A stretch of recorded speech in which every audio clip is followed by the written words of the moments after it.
क्या आपने कभी सोचा है कि एक अधूरी मोहब्बत और बदले की आग किसी इंसान को भूत में बदल सकती है? राजस्थान के कोटा शहर में मौजूद एक पुरानी हवेली, जहां प्यार की बेवफाई ने जन्म दिया एक डरावनी प्रेत आत्मा को, कहते हैं कि उस हवेली में जो भी प्रेमी जोड़ा जाता है वो कभी लौट कर नहीं आता। मौत उनके इंतजार में होती है और वहां की दीवारें उनकी चीखों की गवाह हैं। क्या आप इस खौफनाक रहस्य को जानने के लिए तैयार हैं? तो जुड़िए हमारे साथ इस दिल दहला देने वाली रियल हॉरर स्टोरी में। राणा साहब एक बहुत अमीर और आलीशान हवेली का मालिक था।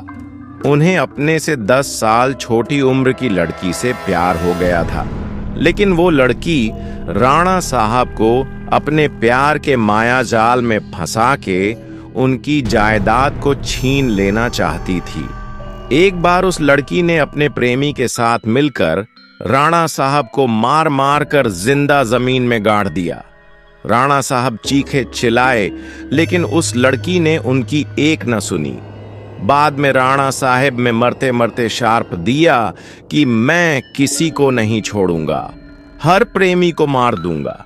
जिस तरह मेरे साथ धोखा हुआ है, मैं हर प्रेमी को मिटा दूंगा, मैं सबको मिट्टी में मिला दूंगा।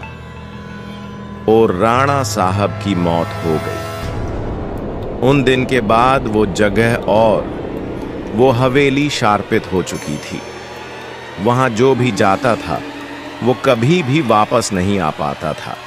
आज भी राणा साहब की प्रेतात्मा वहां घूमती रहती है। कुछ दिनों के बाद उस हवेली पे एक प्रेमी कपल वहां पे घूमने के लिए आए। सपना और रजत, उन दोनों की सगाई हो चुकी थी, लेकिन शादी करनी बाकी थी। सपना अपने घर में किसी को कुछ बताए बिना रजत के साथ आई थी। सपना और रजत मजाक मस्ती में उस जगह पहुंच गए जहां पे राणा साहब जो जिंदा दफन कर दिया था। अचानक रजत उस जगह पे गिर जाता है और उसका पैर जमीन के नीचे घुसने लगता है। ये देखकर सपना डर जाती है और मदद के लिए चीखने चिल्लाने लगती है, लेकिन कोई भी उसकी आवाज नहीं सुन पाता है। सपना जब उस हवेली में मदद के लिए जाती है तो वहीं उसे किसी की के होने का आभास होता है। उसी वक्त तुरंत सपना गिर जाती है और कोई उसका पैर पकड़कर उसी जगह पर खींच के ले जाता है जहां राणा साहब और रजत दफन हुए थे। बाद में सपना भी उसी जगह पर दफन हो जाती है। कुछ दिन बाद जब सपना अपने घर नहीं पहुंचती है, तब उसकी बहन सलोनी अपने पति समीर और कुछ मित्रों के साथ उसे ढूंढते ढूंढते उस हवेली पे पहुंच जाते हैं। समीर एक पैरानॉर्मल एक्टिविटी का एक्सपर्ट है। जब वो सब उस हवेली पर पहुंचे, तब समीर को पता चल गया कि यहाँ पे किसी बुरी आत्मा का वास है। उसने सबको सूचित कर दिया। उसी रात को उन सभी के साथ कुछ अजीबोगरीब घटनाएं होने लगती हैं, जैसे कि नल से पानी टपकना, अपने बेडरूम में मिट्टी का आ जाना, रूम की खिड़की या अपने आप हिलने लगना, किसी के रोने की ओर चिल्लाने की आवाज आना। यह सब देखकर वो सभी डर जाते हैं और उनमें से एक भागने की कोशिश करता है, लेकिन राणा साहब की प्रेतात्मा उसे भी जिंदा दफन कर देता है।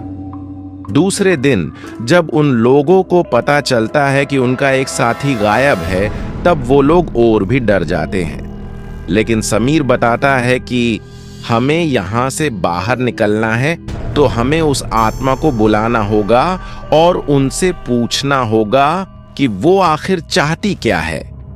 डर के मारे सभी लोगों ने समीर की बात मान ली और आत्मा को बुलाने के लिए तैयार हो गई। समीर ने एक रूम में सभी तैयारियां कर लीं और बताया कि जब तक हम आत्मा से पूरी जानकारी नहीं जान लेते, तब तक कोई इस रूम से बाहर नहीं जाएगा और कुछ भी हो जाए कोई किसी का हाथ नहीं छोड़ेगा। समीर ने तंत्र मंत्र से आत्मा को बुलाना शुरू कर दिया। कुछ ही देर में तेज पवन और बिजली के साथ राणा साहब की आत्मा उस रूम में आ गई। समीर ने उस आत्मा से बात की, आखिर तुम चाहते क्या हो? तो लोगों को क्यों मार रहे हो? कौन हो तुम? राणा साहब की आत्मा ने कहा, निकल जाओ यहाँ से, मैं किसी को भी नहीं छोड़ूंगा, सब मारे जाएंगे, जो भी यहाँ आए गया उन सबको मार दूंगा। इतना कहकर वो आत्मा चली गई। वो लोगों ने बाद में सपना की आत्मा को बुलाया और पूछा, आखिर उसके साथ हुआ क्या था? सपना की आत्मा ने उन सभी को सारी हकीकत बात दी और बोली, मुझे राणा साहब ने जमीन के नीचे दफन कर दिया है, प्लीज मुझे यहां से निकालो। सलोनी ने अपने बहन सपना से पूछा, राणा साहब की आत्मा को कैसे मारा जाए? सपना ने बताया कि जहां राणा साहब ने हम सबको दफनाया है, वहां पास में माता जी का त्रिशूल है। उस त्रिशूल से राणा साहब की आत्मा को मार जा सकता है और इस महल को उनकी चंगुल से बचाया जा सकता है। इतना कहकर सपना की आत्मा वहां से चली गई। समीर, सलोनी और बाकी दोस्तों लोग तुरंत उस जगह पे गए जहां राणा साहब को दफनाया गया था। राणा साहब की आत्मा ने उन सभी को त्रिशूल के पास जाने के लिए रोका, लेकिन सलोनी की भी तरह उस त्रिशूल के पास पहुंच गई और उसी त्रिशूल से राणा साहब पे वार किया। कुछ ही देर में राणा साहब और उनके साथ वो सभी आत्माओं को मुक्ति मिल गई जिसे राणा साहब ने दफनाया था। दोस्तों, आपको ये कहानी कैसी लगी प्लीज हमें कमेंट करके जरूर बताएं।